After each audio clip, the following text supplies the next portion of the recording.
When I walked into that courtroom, my daughter Alicia giggled and my son-in-law Trevor just shook his head. They thought I was a confused old man in obstacle. They thought they had already won.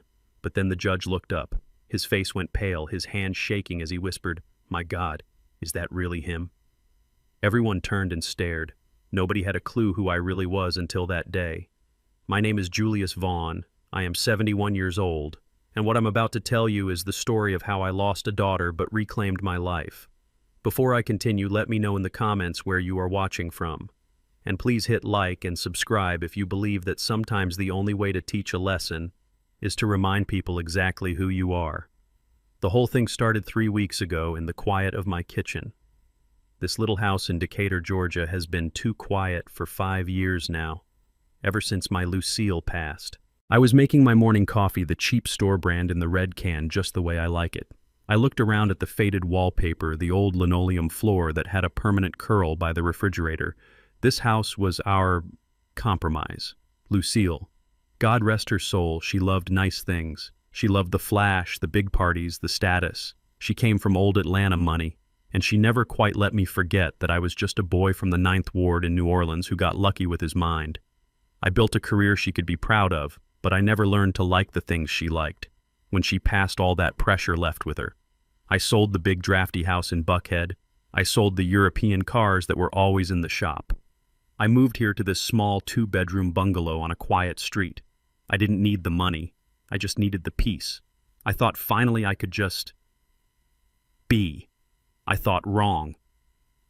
The doorbell rang sharp and impatient. It was Alicia, my daughter, and her husband Trevor. Alicia looked just like her mother, beautiful, sharp, and always smelling of perfume that cost more than my monthly electric bill. Trevor. He was a man with a family name that opened doors and, as I would find out, very bad credit. He smiled too much, a salesman's smile. "Dad," Alicia said. She kissed the air next to my cheek. "The house smells old. It's called history, Alicia," I said, pouring her a cup of the cheap coffee I knew she wouldn't drink. "Trevor." I nodded. He clapped me on the shoulder a little too hard. "Julius, good to see you, man. Still tinkering with those old model trains?" I just nodded. We sat in the living room on the couch Lucille always said was an embarrassment. The silence was heavy, awkward. Trevor cleared his throat, the sound of an engine turning over. "Julius, listen. Alicia and I, well, we're here because we're worried about you." I raised an eyebrow. "Worried? You're all alone here, Dad," Alicia chimed in, her voice dripping with a fake concern that was almost insulting. "This neighborhood, it's not the safest, let's be honest. And this house, it's just too much for one person." "I manage," I said flatly. Trevor leaned forward, his elbows on his knees, and placed a glossy brochure on my worn-out coffee table. It showed smiling, gray-haired people playing shuffleboard. "We found this place, Julius. Willow Creek Estates. It's fantastic. Gated community. On-site medical staff 24/7. They even have a golf simulator." I looked at the picture. It looked like a luxury prison. "I don't play golf," I said. "That's not the point, Dad." Alicia snapped, her patience already wearing thin. "The point is you're not safe here. What if you fall? What if you get sick? No one would know for days." "I have my phone. I have neighbors. Mrs. Davis checks on me." "Neighbors?" Trevor laughed, a short barking sound. "Julius, we're talking about professional care, a place where you can be managed." Managed. The word hung in the air, cold and clinical. "I don't need to be managed, Trevor. I need you both to either drink your coffee or leave." That's when Alicia stood up. The mask didn't just slip, it shattered on the floor. "Managed is exactly what you need," she shouted. "My God, Dad, look at this place. It's pathetic. You're living like a poor man. What will people think?" "I have never in my 71 years cared what people think," I said, my own voice getting cold. "This is my house. I am not leaving." "You are," she shouted, her face turning red. "You have to. We need you to, need me to." And there it was. The truth, raw and ugly. Trevor stood up trying to play the peacemaker, but it was too late. "Alicia, honey, calm down. He's just Confused. I am not confused, I said, standing to face them. This is my property. The conversation is over. No, it's not. Alicia's voice was almost a scream now. Trevor has an opportunity, a huge one. A developer wants to buy this entire block, this whole neighborhood, but they need this property to close the deal. We could make a fortune. You could make us a fortune. I stared at her. Not we. Us. You're selling my house out from under me. We're trying to secure our future, she cried. Something you never cared about. You were always happy to just be, to be simple, while Mom and I, we wanted more. This is our chance. Trevor needs this deal. Trevor put his hand on her arm. Alicia, enough. No. She rounded on him then, back on me. He doesn't get it. He's just a stubborn old man, Dad. You're confused. You don't know what's best for you anymore. You've been erratic, forgetful. The neighbors are worried. That was a lie. My neighbors and I play chess every Thursday. You're erratic, Dad? She said again, her eyes narrowing into slits. And if you won't do this the easy way, we'll do it the hard way. We'll prove you're not competent to make your own decisions. I felt the blood drain from my face. It wasn't just an angry outburst. It was a strategy. Incompetent. The legal term. The one that strips you of everything. Your rights, your dignity, your name. Trevor looked at me. His salesman's smile was gone, replaced by a cold, appraising stare. She's right, Julius. This is happening one way or another. Think about it. They left. The front door slammed shut, rattling the small silver-framed picture of Lucille on the mantel. I stood there for a long time. The silence of the house rushed back in, but it wasn't peaceful anymore. It was cold. This wasn't about a house. This wasn't about my safety. This was war. And they had just fired the first shot. I sat in that quiet living room for almost an hour after they left. The slam of that door still hung in the air.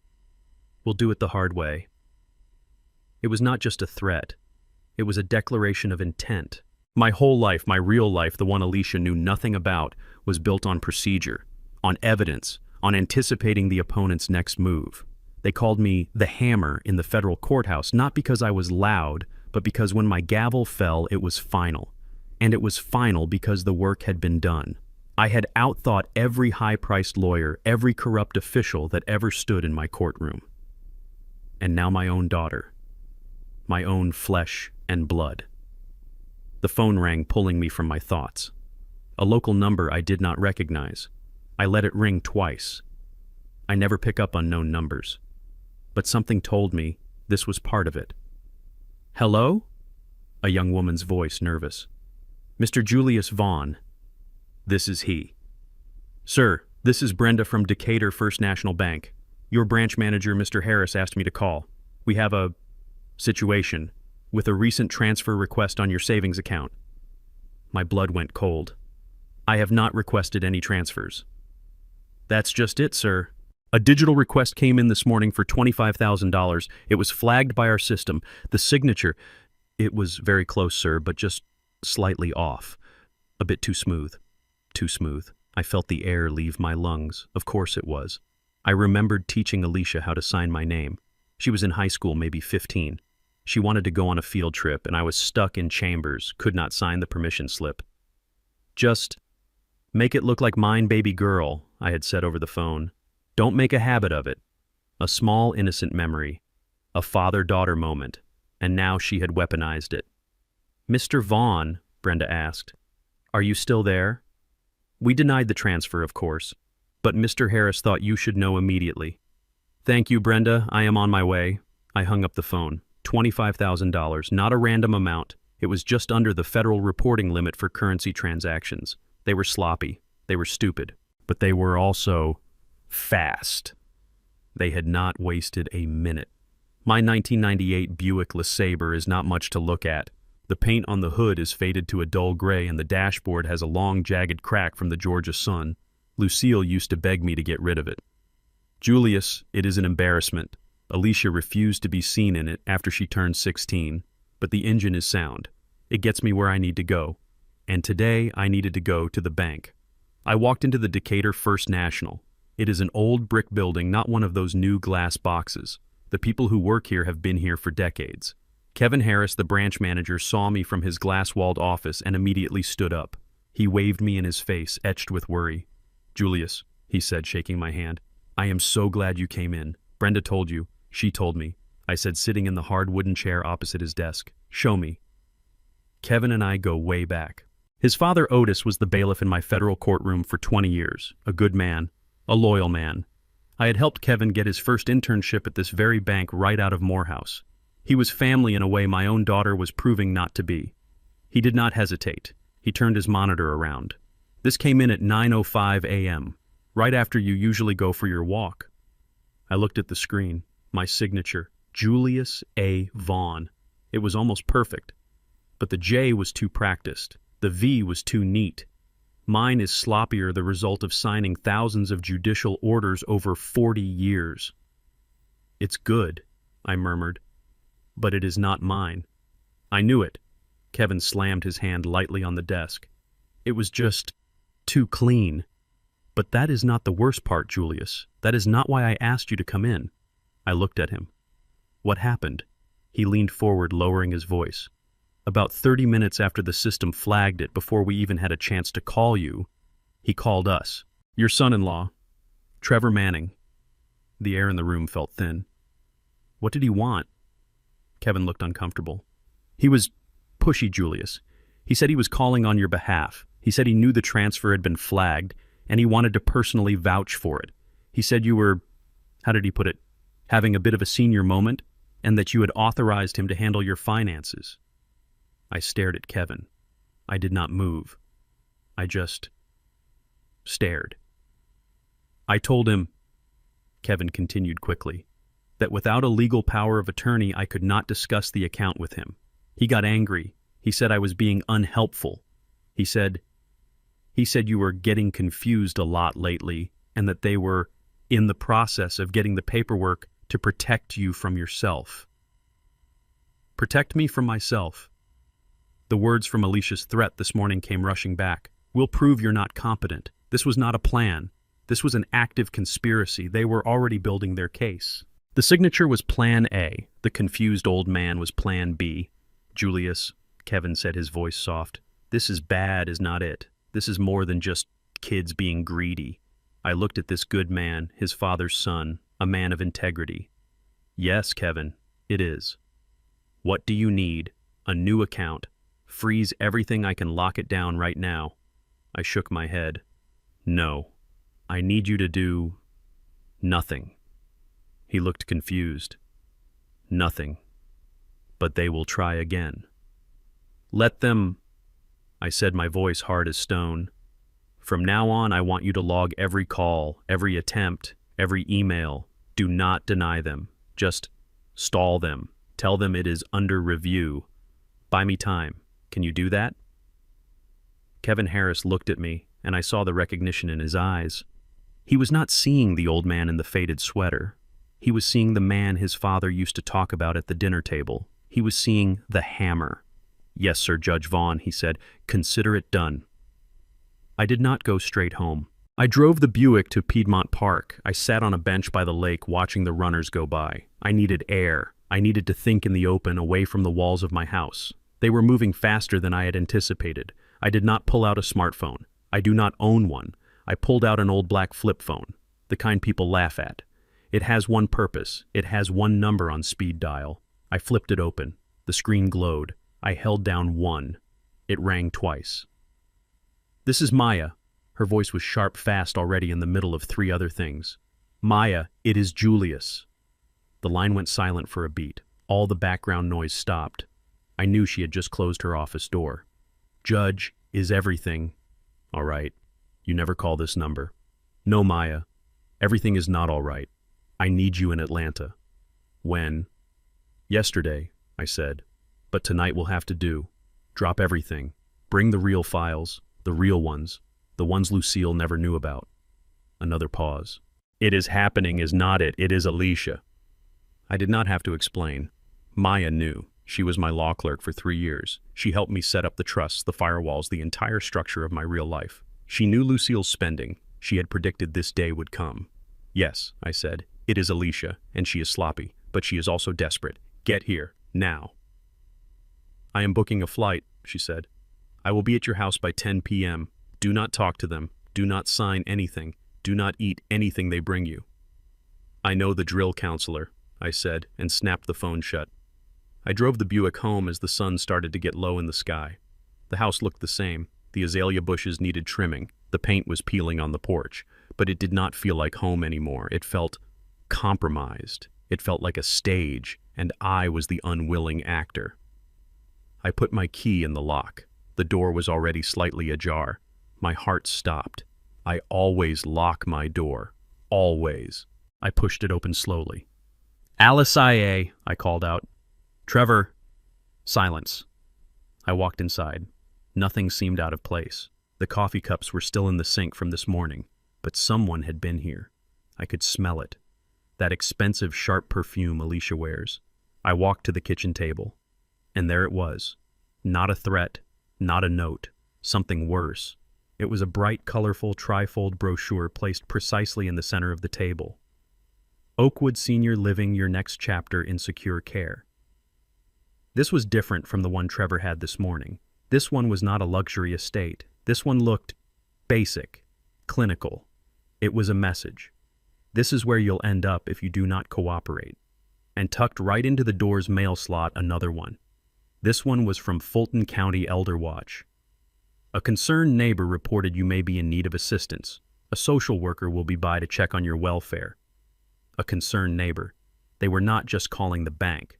They were calling the state. They were activating every system designed to protect old people, but they were twisting it. They were using it as a weapon. I went to the front window, the one that looks out onto the street. I stood just behind the curtain, peering through the gap. I waited. I did not have to wait long. A black BMW 7 Series, Trevor's car. It drove down the street impossibly slow. It stopped for a moment 2 houses down. Then it continued, turned the corner, and was gone. He was not just checking if I was home. He was checking if the social worker had come yet. He was checking to see if his traps had been sprung. I let the curtain fall. I was being watched. My bank was compromised. My house had been entered. They were trying to poison me. They were trying to declare me insane. I looked at the clock. 7 p.m. Maya would be landing soon. All right, I whispered to the empty, quiet room. You want to play hardball, kids? You have no idea what hardball is. At exactly 9:50 p.m., a quiet black sedan I did not recognize parked 3 streets down. Not in front of my house. Not even on my block. She was good. She had always been good. A few minutes later, there was a soft knock on my back door, the one that led through the utility room. Not the front door where Trevor was probably watching. I opened it. Maya Thompson stood in the dim, yellow glow of my porch light. She is a tall, sharp woman in her 40s, dressed in a perfectly tailored navy pantsuit that probably cost more than my entire wardrobe. She was not carrying a suitcase. She was carrying a locked, hard-sided briefcase. Judge, she said, her voice low and all business. She stepped inside, her eyes scanning the street behind her before I closed the door. She looked around my tiny, cluttered kitchen, her expression unreadable. You look terrible, Julius, she said finally, letting a small, worried smile crack her professional mask. And this place smells like old coffee. It's good to see you too, Maya, I said, pointing to the kitchen table. Sit. You made good time. My flight was delayed, but I made the driver break a few laws, she said, placing the briefcase on the table and clicking the latches. You said to bring the real files. I brought them all. The Cayman accounts, the Delaware LLCs. The portfolio Lucille thought was just a little retirement fund. You sure you want to open this box, Judge? I sat down across from her. The faded floral wallpaper suddenly felt even more ridiculous. They opened it for me, Maya, I said. This morning my daughter and her husband told me I was incompetent. This afternoon they tried to steal $25,000. An hour ago they had me under surveillance. They are trying to build a case to have me legally declared senile so they can sell this house.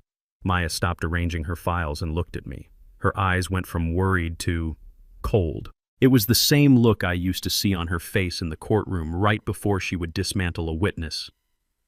Judge Vaughn, she said slowly, using my old title. I clerked for you for 3 years. I watched you write the defining legal opinions on RICO statutes for the circuit. I watched you stare down lawyers from the biggest firms in the country without blinking. And now, your daughter, this child, thinks she can have you declared incompetent. She laughed. It was not a happy sound. It was a sharp, dangerous sound. Oh, Judge, these children have no idea who they are dealing with, do they? No, I said. They do not. To them I am just Dad, the simple man who lives in a small house. The man Lucille was always vaguely embarrassed by. They never knew who I really was. I never wanted them to. You wanted to protect them from it, Maya finished my thought.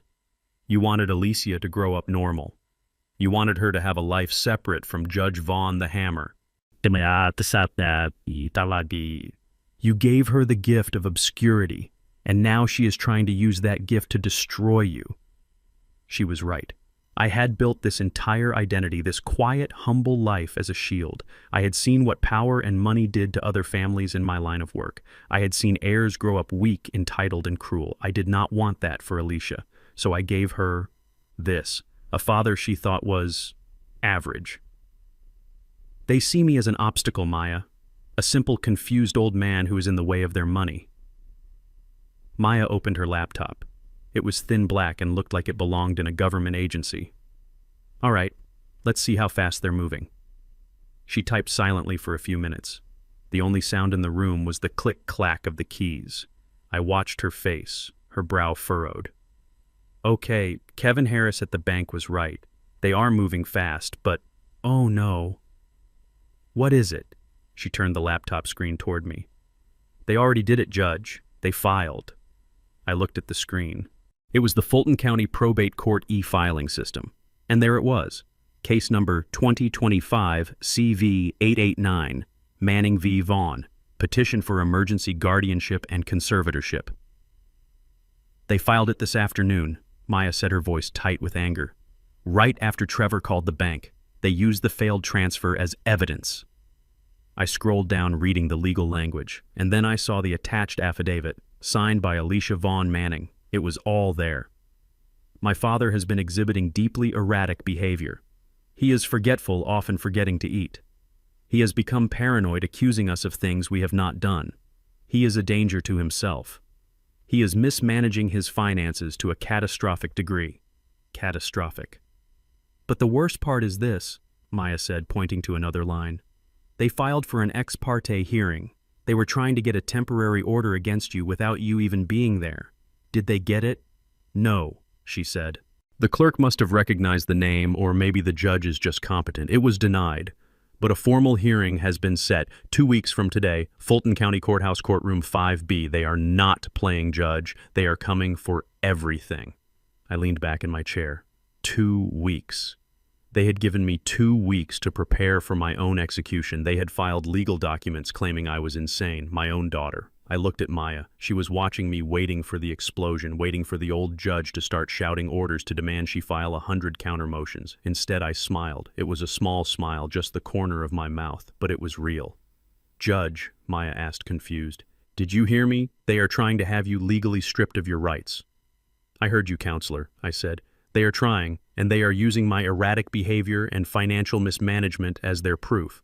Yes, we need to respond immediately. We will file a motion to dismiss citing malicious prosecution. We will file for sanctions against their attorney. I held up my hand. No. Maya stopped. No. What do you mean, no? We are not going to file a response, I said. Judge, that is legal suicide. If we do not respond to the petition, they will win by default. The judge will have no choice but to grant the guardianship. No, he will not, I said, because I will appear at that hearing. But we are not going to respond on paper. We are not going to show them our hand. We are not going to give their lawyer anything to prepare for. I leaned forward. They have filed a petition claiming I am a confused, erratic, incompetent old man who cannot manage his own affairs. Correct. Correct, Maya said, still wary. Then, for the next 2 weeks, that is exactly what I am going to be. Maya's eyes widened as she finally understood. Oh, Judge, oh no, you are not. I am. I said. They think I am weak, fine. They think I am confused, perfect. They think I am poor, even better.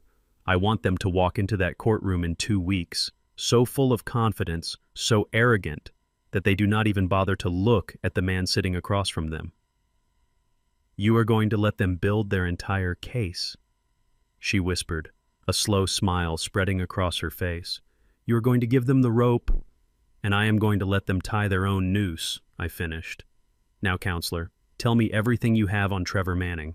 Every dirty secret, every late payment, every offshore account he thinks no one knows about. I want it all. The time for being simple is over. The day after Trevor's visit about the missed doctor's appointment, the final escalation began. It was no longer about suggestions or paper trails. It was about acceleration. I was in the living room, supposedly staring at a blank television screen, when Alicia let herself in. She did not knock anymore. They had stopped knocking. They were already treating my house like their property, just waiting for the old tenant to be evicted. Dad. Her voice was sickly sweet. It was the voice she used when she wanted something as a child. It was the voice I now knew meant danger. She came into the living room holding a Tupperware container. I brought you something. I know you have not been eating well. I looked up, feigning confusion. Alicia, what a surprise. She smiled, sitting next to me. I made your favorite, she said, opening the lid. The smell hit me. It was supposed to be red beans and rice. My red beans and rice. The dish of my childhood in New Orleans. The dish I taught Lucille how to make, though she always complained it was too simple. The dish I made for Alicia every year on her birthday. It smelled almost right. The savory scent of sausage and thyme was there. But underneath it, faint and sharp, was something else. Something chemical. The smell of bitter almonds. My blood turned to ice.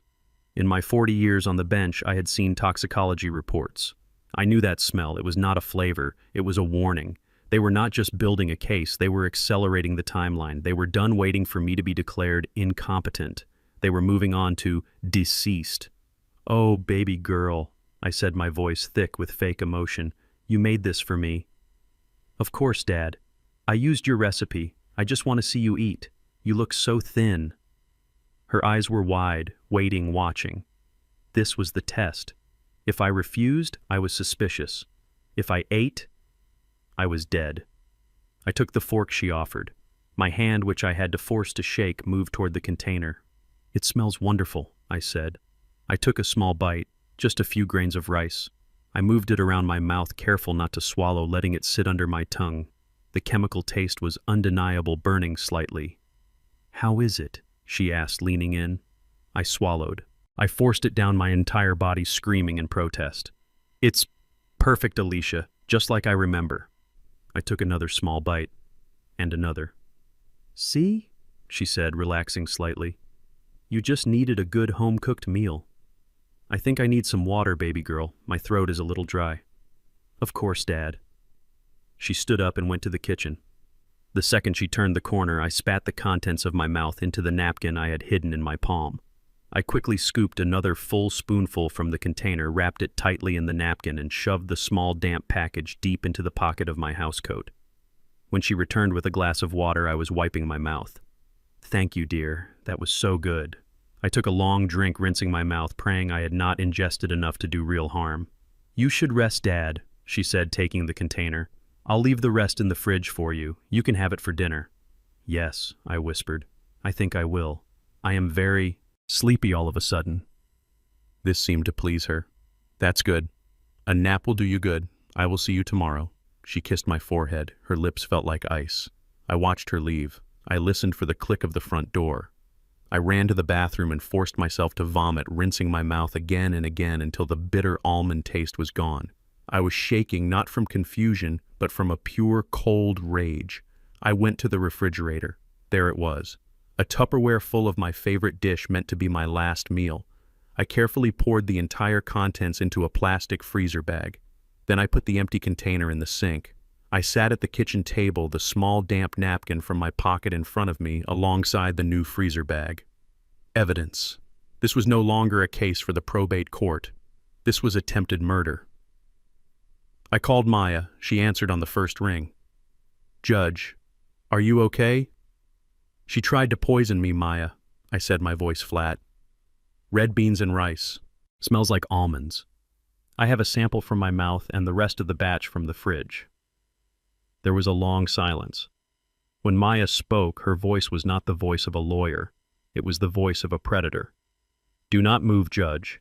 Do not drink the water. Do not touch anything else. I am sending a private courier to your back door right now. He will have a secure kit. Give him both samples. I am having my lab run a full tox screen tonight. And Julius? Yes. They just lost. They just do not know it yet. The courier came and went silent as a ghost. The samples were gone. I spent the next hour cleaning my kitchen, removing any trace of what had happened. I had just sat down, my heart finally slowing to a normal rhythm when the doorbell rang. This time it was sharp official. I looked through the peephole. A woman I did not recognize. She was in a simple blouse and skirt carrying a clipboard. I opened the door, putting on my confused face. Yes, can I help you? Mr. Julius Vaughn, she asked. She had kind eyes, but they were sharp. They were trained to see things. I think so. Yes, that is me. My name is Mrs. Gable. I am with Fulton County Elder Watch. We received a call from a concerned neighbor that you might be in some distress. May I come in for a moment? A concerned neighbor. Trevor's words. The trap was sprung. Oh dear, I said, shuffling back. I was not expecting company. The house is a mess. That is quite all right, Mr. Vaughn. This is not a formal inspection, just a wellness check. She stepped inside. Her eyes immediately landed on the pile of newspapers I had left by the door, the unwashed coffee cups in the sink. I was giving her the set dressing she expected. Have you eaten today, sir? She asked, gently opening her clipboard. Eaten. I looked at the clock. It was almost 4 p.m. My daughter, Alicia, she brought some rice. Yes, it was very good. That is good, Mrs. Gable said, making a note. And how are you feeling? Your neighbor mentioned you seemed disoriented lately. I get tired, I said, sitting heavily on the couch. Sometimes I forget things. This morning, I could not find my electric bill, and my daughter, she found it, in the freezer. I let my voice crack a performance of shame. Mrs. Gable's expression softened with pity. This was exactly what Alicia wanted her to see. That happens sometimes, Mr. Vaughn. Have you spoken to a doctor about these memory lapses? A doctor? I asked, looking up in fake panic. Trevor, my son-in-law, he said I missed an appointment. A big appointment. But I do not remember making one.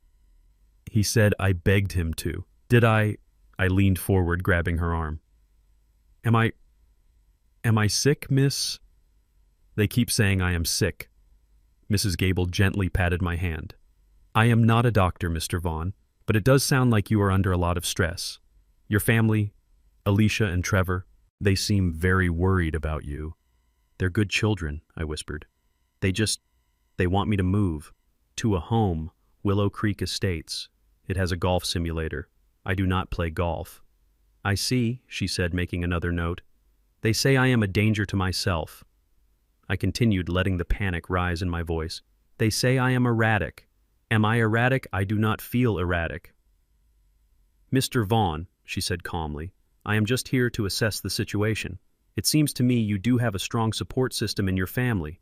They are very involved. Involved? That was one word for it. They just want to protect you. And based on what I am seeing, the confusion, the memory lapses, it might be a good idea to listen to them. Perhaps a full evaluation by a doctor, one they can help you schedule, would be a good next step. She stood up. The checkup was complete. I had failed just as I intended. I do not want to be a burden, I whispered. Of course not, she said, walking to the door. You just let your family take care of you. They seem to know what is best. I watched her walk down the path. I knew exactly what her report would say. Subject is confused, paranoid, and suffering from memory loss. Relies heavily on family. Family's concerns appear validated. Recommend formal evaluation for guardianship. I closed the door. The pressure was now coming from all sides. The bank, the state, my own family. They were building my coffin nail by nail, and I was handing them the hammer. It was almost midnight when Maya returned. I had not moved from the kitchen table. I had just been sitting in the dark listening to the house settle. I heard her key in the back door lock the one I had given her years ago. She was the only person on earth who had one. She stepped inside and did not turn on the overhead light. She just stood in the doorway, a silhouette against the dim porch light. "They are animals," she whispered. She walked to the table and placed a single-page document in front of me. The fluorescent light from over the sink was just enough to read the heading Forensic Toxicology Report. "I have been a lawyer for 20 years, she said, her voice a low growl. "I have seen things that would make your stomach turn, but this is a new low." I picked up the paper. My hand was steady. I did not need to read the whole thing, just one word halfway down. Benzodiazepine. "A sedative," I said. It was not a question. "A sedative," she confirmed. "Not a strong dose, not enough to kill you, just enough to make you confused, enough to make you drowsy, enough to make your hands shake, enough to make you erratic." I put the paper down. "Enough to make me look exactly like the confused old man Mrs. Gable from Elder Watch reported I was." "It is a perfect cyclical piece of evidence," Maya said, her anger finally showing. "They make you sick, then they call an official to document how sick you are. They build the case brick by brick using the very symptoms they are causing. It is vicious. It is brilliant in its own sociopathic way." I nodded grimly. "So, we have them. We take this to the police. We report the poisoning." "No." I looked up. Maya was shaking her head, her face pale. "No, Judge. This is not the real problem." She tapped the lab report with her fingernail. "This is just amateur. This is the symptom. The disease is what I found next." She sat down opposite me. "I told you they were sloppy. I did not realize they were also desperate. I ran a full background check on Trevor Manning, not the public credit report, I mean a real one. I made some calls. I called in favors I was saving for my own retirement." "Get to it, counselor," I said.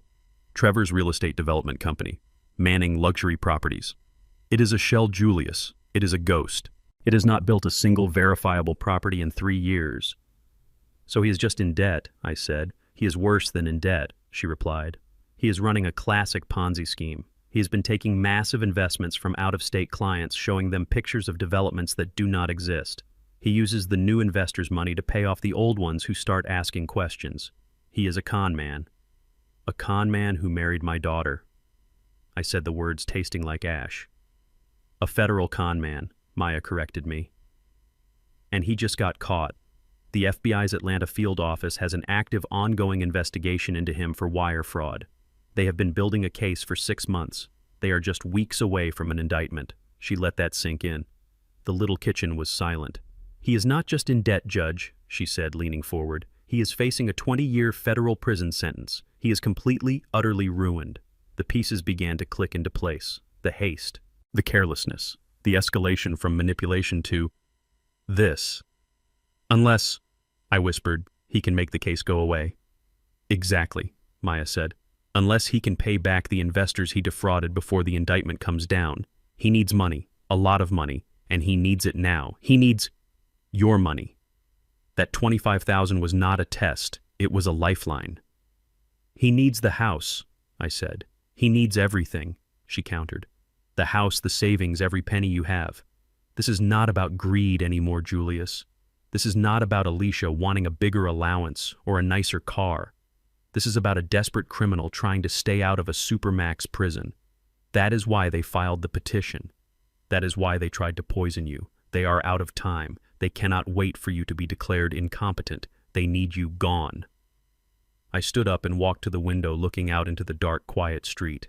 My simple, humble street. I had chosen this life to escape the sharks, and I had ended up raising one. "He is a rat trapped in a corner," I said, "and he is willing to chew off his own leg to get out, or in this case, mine." "They are more dangerous than we thought," Maya said from the table. "A man facing federal time has nothing left to lose." I turned from the window. The confused old man was gone. The fog of my performance had lifted even for me. I felt a cold clarity I had not felt since I put on the robe. He may have nothing to lose, Maya, but he has no idea who he is up against. We need to call the local police, she said, gathering her papers.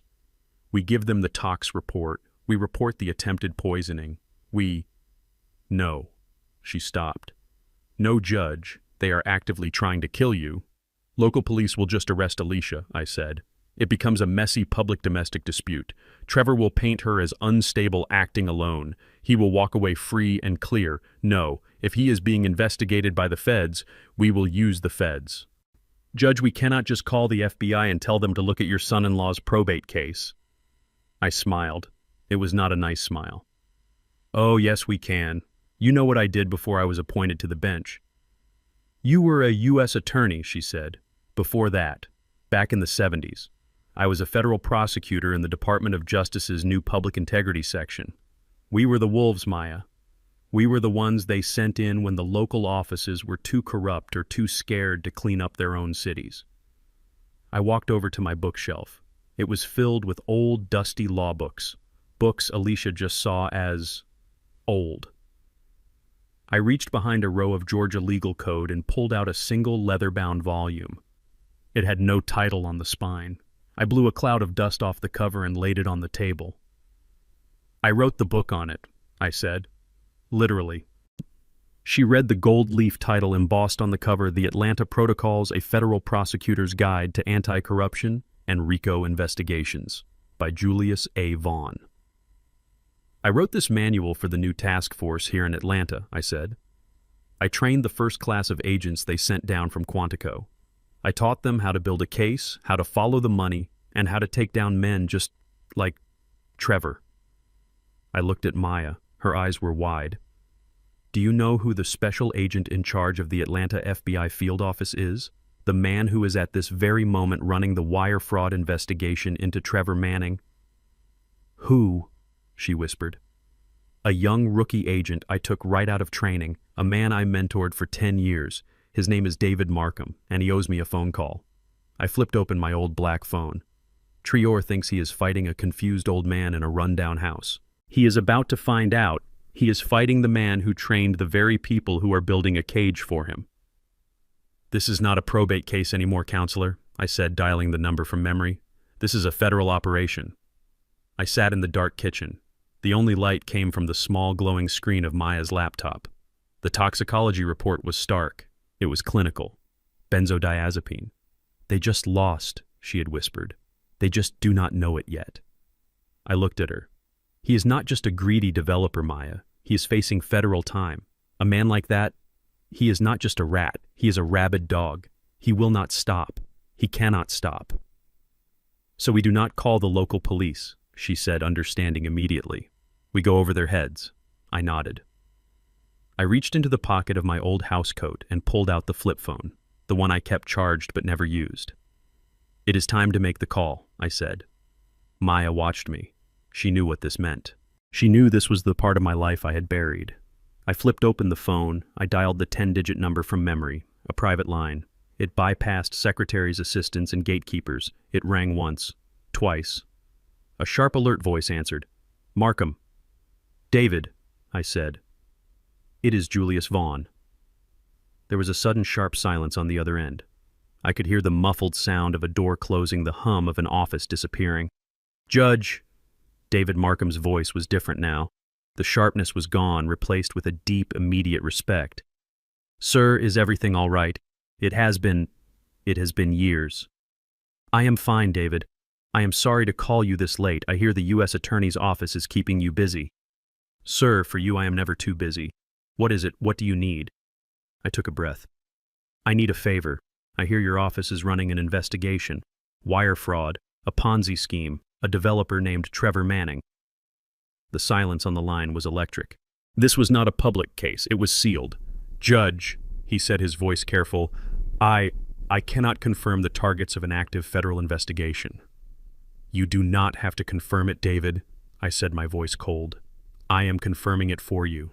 He is my son-in-law, and he is in my house. I heard a sharp intake of breath. Oh no, Judge, I am so sorry. Save the apologies, I said. I need your case file on him, everything you have. The wiretaps, the bank records, the investor complaints. I need it tonight. Judge. Sir, you know I cannot do that. That is highly illegal. That is evidence in a sealed case. I let the silence sit for a moment. David, do you remember 1998, a young prosecutor full of fire who made a mistake with a witness, an internal affairs investigation that just disappeared? The silence on the other end was heavy. Yes, sir, he finally whispered. I remember. I am cashing in that chip, I said. This man, Trevor Manning, he is not just defrauding investors. He is actively conspiring with my daughter to have me declared incompetent so they can steal my assets. They tried to poison me tonight. He what? Markham's voice was no longer that of a lawyer. It was the voice of a hunter. The sample is already at the lab. Maya Thompson is handling it. But they have filed in probate court. The hearing is in 2 weeks. I need your file, David. I need the ammunition. I am not going to be taken down by a C-list con man and my own ungrateful child. You will have it, Markham said, all hesitation gone. A secured courier will be at your back door in 1 hour. We will move on him, Judge. I will have him arrested tonight. No, I said, and this was the most important part. You will do nothing. You will wait. Let him think he is winning. Let him walk right into that probate hearing. I want him arrogant. I want him confident. I want him to perjure himself fully in front of another judge. Then, we spring the trap. Can you wait? There was a long pause. I could hear him thinking. For you, Judge, I will give you until the gavel drops. I snapped the phone shut. 2 days later they came, the final visit. I was in my housecoat, the one with the coffee stain. The house was a mess, just as I had left it. I had been practicing. My hand had a slight persistent tremor. I had not slept. I looked broken.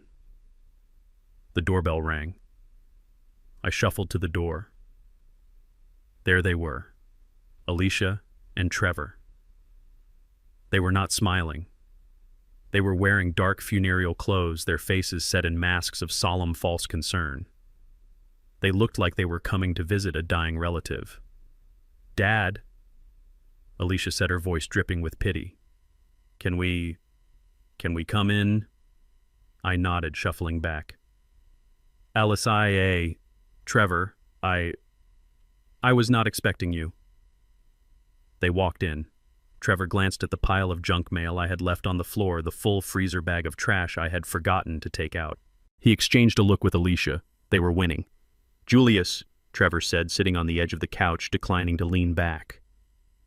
We need to talk. This has gone too far. Too far, I asked, my voice weak. Dad, we spoke to Mrs. Gable, Alicia said, sitting next to him. From the county. From Elder Watch. I looked up, feigning panic. The lady with the clipboard. Yes, Dad. She told us everything.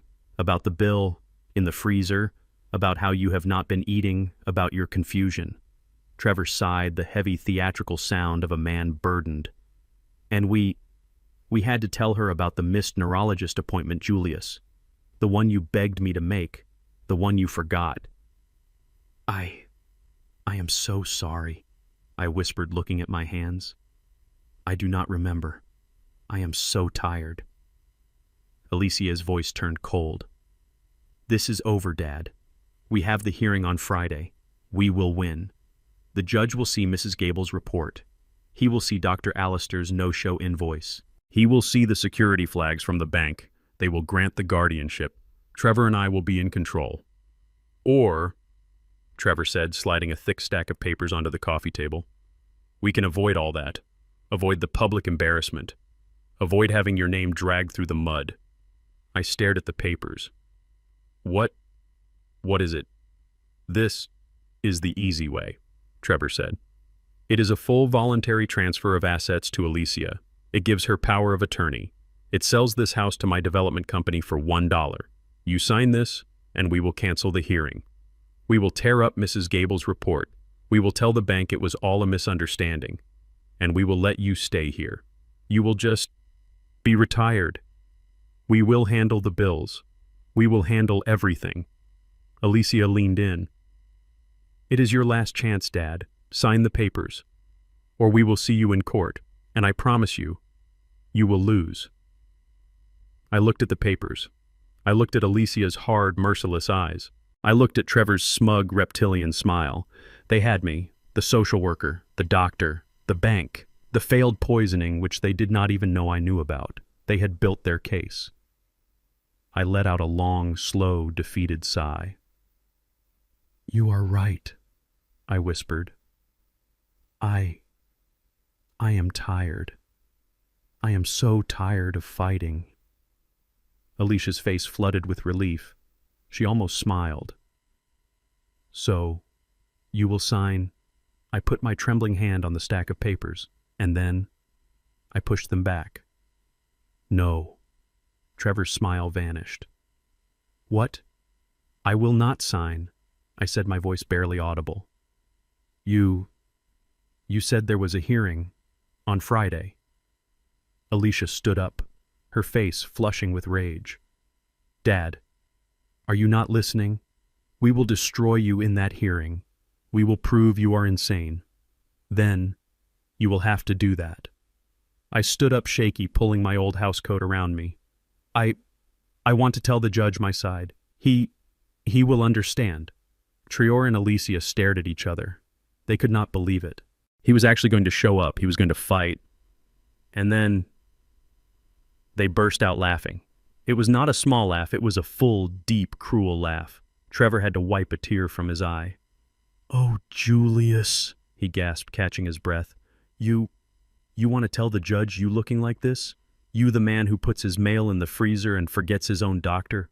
Oh, this is better than we hoped. Alicia shook her head, still giggling. Fine. Be stubborn. But when that gavel falls, do not say we did not warn you. It will be public. Everyone will know you lost your mind. I will take my chances, I said. I will see you. I will see you in court. They left. I listened to them laughing all the way down the front path. They were giddy with victory. They thought I had just handed them the final definitive proof, a confused, stubborn old man rejecting help, demanding a public hearing that he was guaranteed to lose. They did not know that I wanted the hearing. I needed the hearing because I was not coming to that courtroom as Dad. I was coming as the Hammer. The night before the hearing was the longest night of my life. I sat in the dark living room. The street outside was quiet. Even the crickets seemed to be holding their breath. I did not turn on the lamps. I just sat in my old armchair, the one with the springs that creaked, the one Lucille always threatened to throw out. My house was no longer a sanctuary. It was a stage. It was a trap. And I was the bait. I picked up the small silver-framed photograph from the side table. It was Lucille. She was younger, vibrant, laughing at some party I probably had not wanted to attend. She was beautiful. Her eyes were bright, and she wore a diamond necklace that had cost a fortune. She loved that necklace. She loved what it represented. I ran my thumb over the glass. Oh, Lou, I whispered to the empty room. You did this. You did this to her. I know you loved her. You loved her in a way that was blinding. You wanted to give her everything you never had and everything you did have. You wanted to wrap her in cotton wool to protect her from every scrape, every disappointment, every consequence. You thought I was hard. You thought I was cold. I remember our fights. Quiet, whispered fights in the dead of night so Alicia would not hear. Why do you make her work for her allowance, Julius? We are not poor. She needs to know what $1 is worth, Lou. She needs to build her own strength. Strength. She is a child. Let her be a child. Why must you always be the Hammer? I looked at the photograph. You see, Lou, I was not the Hammer enough. Not with her. I let you win. I let you soften her, mold her, spoil her. You gave her money behind my back every time I said no. You taught her that rules were for other people. You taught her that Dad was just the stubborn old man who did not understand, and that Mom would always be there to fix it with a check. I set the picture down. My hands were perfectly steady. You taught her that this life I chose was an embarrassment, a failure. You taught her to be ashamed of me. You never let her see the other man, the one who built the fortune you loved spending, the one the world respected, the one who earned your comfort. I stood up and walked to the window. The black BMW was not there tonight. Of course not. They thought the work was done. They thought I was a broken old man ready to be put down. Well, Lou, you protected her from me, from the truth. You raised a child who believes her father is a weak, incompetent fool. You raised a child who thinks she can have her own father drugged, committed, and erased just to get her hands on a house, just to pay her criminal husband's debts. I felt a deep, profound sadness. Not for me, for Alicia. She had been given every advantage, every opportunity, and she had this, a common greedy and stupid criminal. You always wanted more for her, Lou, I whispered to the photograph across the room. You wanted her to be a princess, but you forgot to teach her how to be a person. You taught her entitlement but not empathy. You gave her privilege but not character. I walked to my closet. I pushed aside the faded sweaters and old cardigans. I reached to the very back, behind a row of old suits I never wore. I pulled out a heavy dark garment bag. I unzipped it. You spoiled her, Lou, I said, my voice cold. You made her weak. You made her this monster. I pulled out the heavy black robe, my official robe, the one I had worn on the federal bench for 25 years. It still smelled faintly of old paper and the cedar chest I kept it in. And now, I have to fix it. I laid the robe out on my bed. It looked enormous in the small room. It looked like a different world, a world of consequence, a world of truth. I am sorry, my love. I truly am. I am sorry I let you do this to our daughter. I am sorry I was too tired, too quiet, too simple. But that ends tomorrow. I went into the bathroom and looked in the mirror. I saw the old man they saw. Gray hair, wrinkles, the faded, worn-out housecoat. This is who they think I am, I said to my reflection. Tomorrow they meet her father, the real one. Tomorrow Alicia finally meets Judge Julius Vaughn. I put my hands on the sink. The rage was there, but it was not hot. It was a block of ice, pure and solid. It was the focused, clarifying anger that had been my oldest and truest friend in every courtroom I ever commanded. You wanted her to have the world, Lou. Instead, tomorrow, I am going to have to give her the one thing you never did. I leaned in close to the mirror. Justice. I stood in the quiet of my bedroom. The only light came from the street, casting long shadows that danced on the faded wallpaper. This room was a monument to the simple, forgotten man I had chosen to become. A simple iron-frame bed, a worn dresser that had been my father's, and a closet. I walked toward it. My hand, which had been shaking for 2 weeks for their benefit, was now perfectly steady. I grasped the cheap brass knob. I pulled the door open. The smell of cedar and mothballs rushed out, a scent from a different life. I pushed aside the clothes of Julius Vaughn, the old man, the faded flannel shirts Alicia pitied, the worn-out cardigans she despised, the single $50 suit I had planned to wear to court tomorrow, the suit I would wear as the bait. And in the very back, hidden behind a false panel I had installed myself 30 years ago, was a heavy, dark garment bag. It was sealed. I reached in and pulled it out. It was heavy. I laid it on the bed and pulled the long zipper down. The sound cut the absolute silence of the house. There it was. My other life. My real life. The heavy black wool was pristine. It had been cleaned and preserved, waiting. I reached in and touched the fabric. It was not just cloth. It was authority. It was the weight of 40 years of decisions. Decisions that had built careers and ended them. Decisions that had sent men to prison for the rest of their natural lives. Decisions that had shaped the law. I lifted it out. My robe. My federal judge's robe. It was not a costume. It was an armor. It was the skin I had shed when Lucille died, thinking I was done with that world, thinking I could finally rest. I laid the robe across my bed. It was a dark shadow on the faded quilt, a piece of a different universe.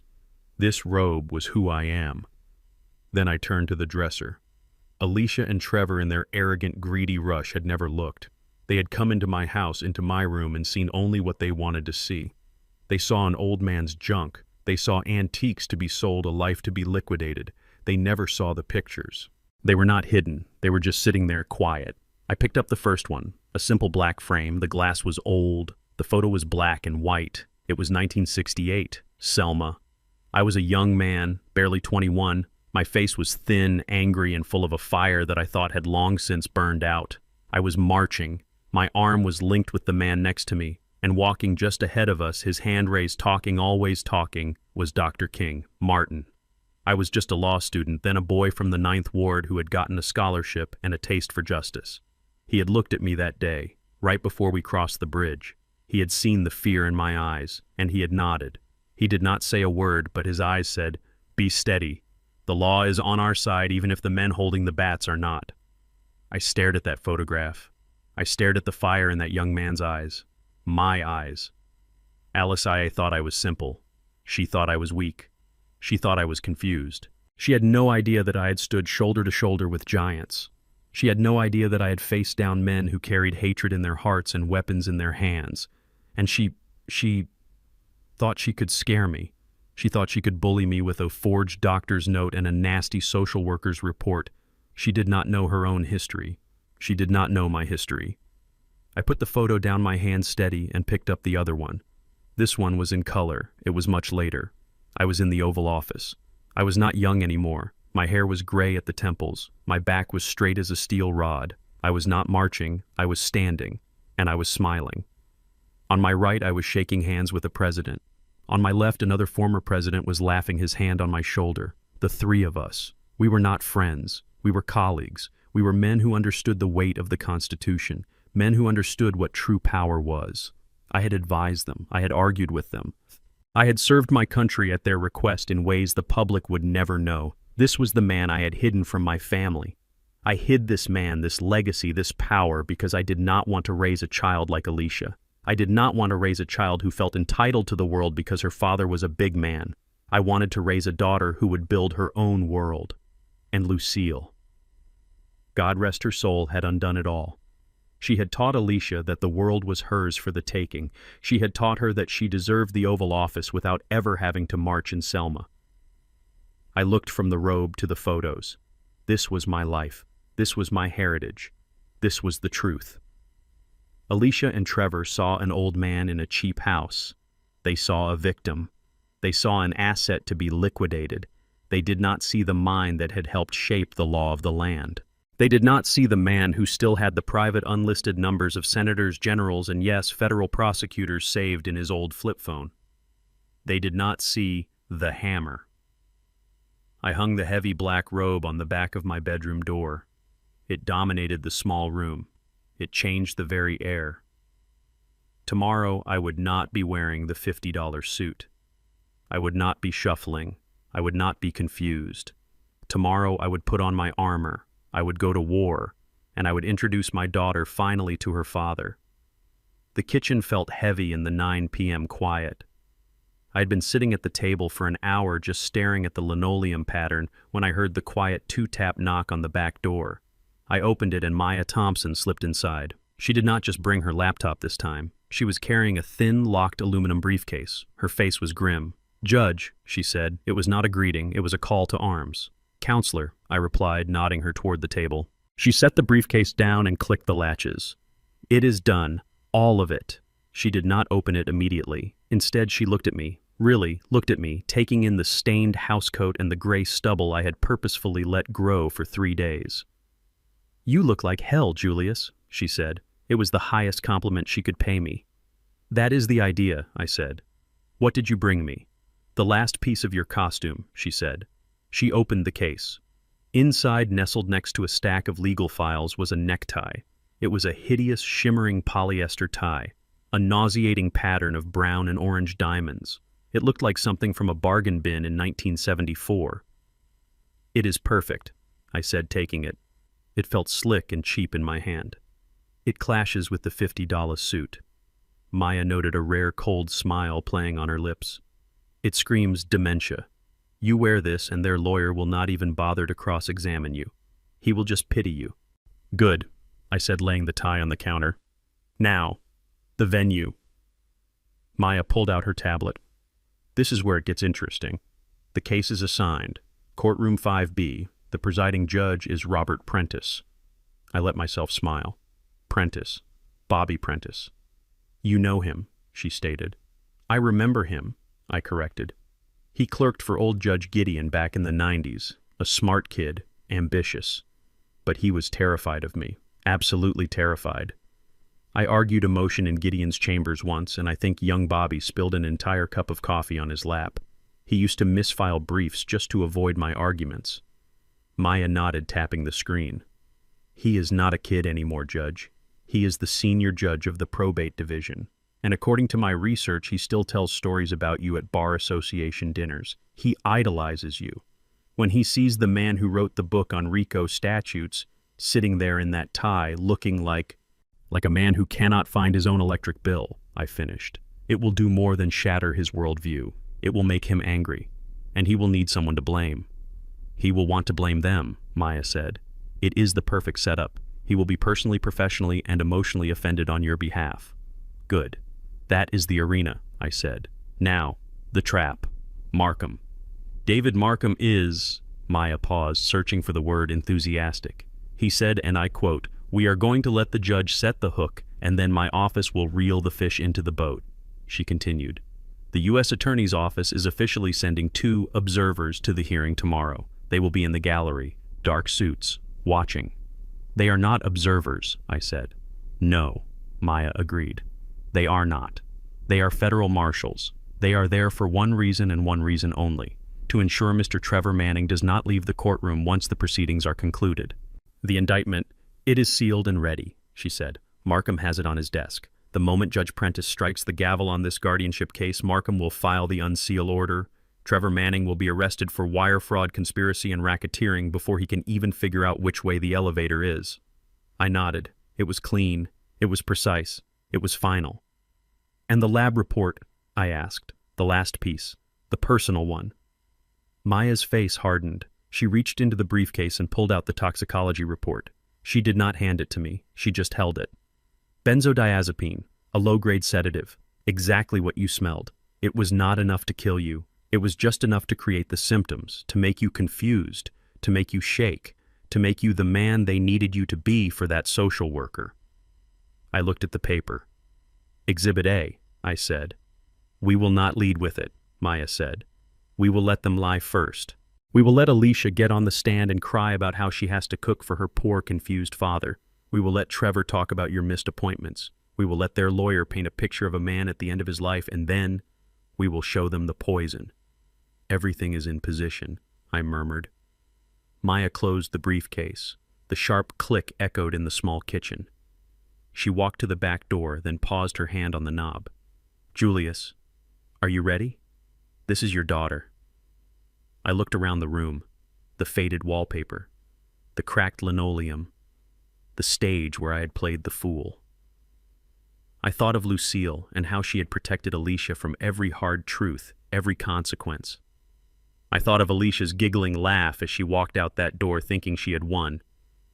She stopped being my daughter when she put my bill in the freezer. I said, my voice flat. She stopped being my daughter when she handed me that Tupperware container. Tomorrow she is not my family. She is the opposing party. And I have never in my entire career lost to an opposing party who was this arrogant and this stupid.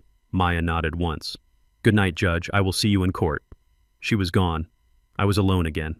I picked up the hideous polyester tie. I slowly, clumsily began to practice a fumbling, terrible-looking knot. The performance had to be perfect right up until the very end.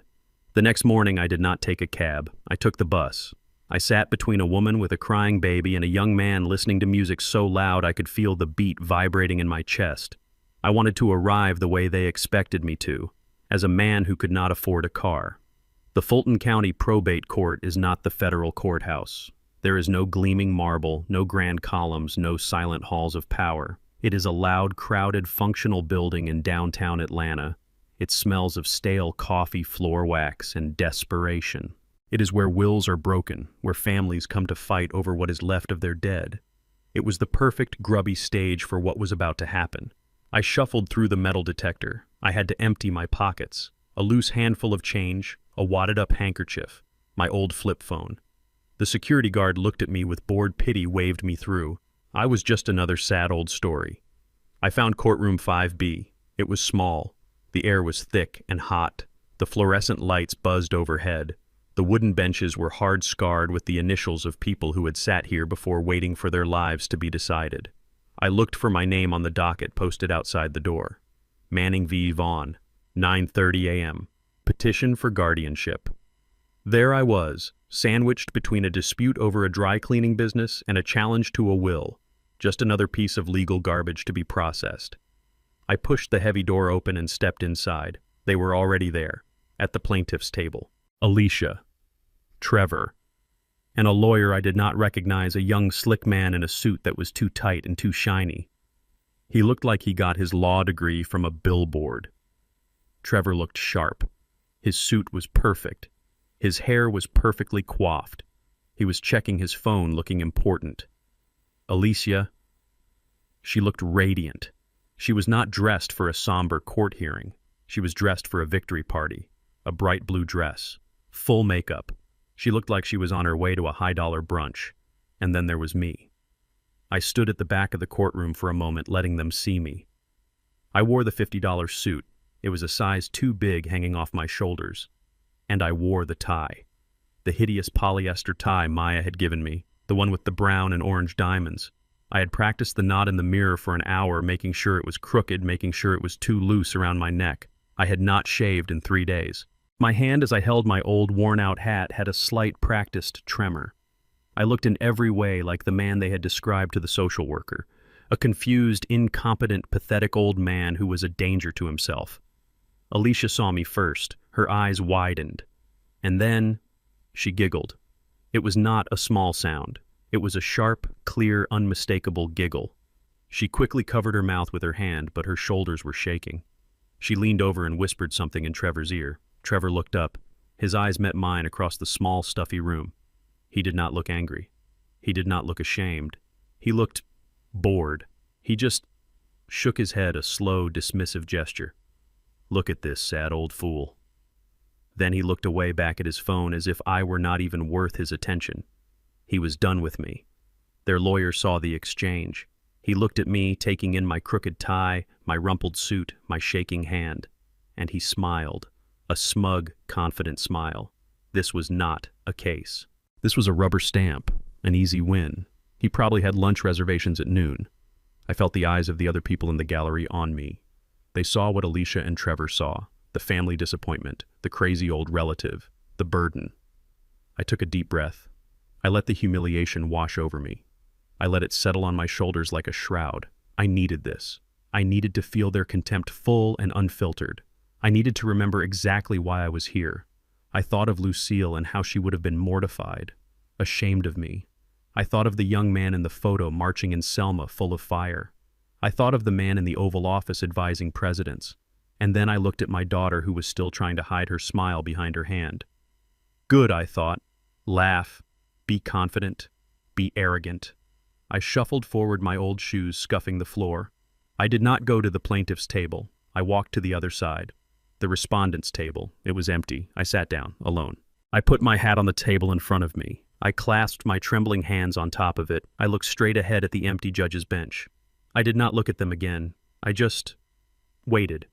I heard Alicia whisper again. He is all alone. He did not even get a lawyer. This is perfect.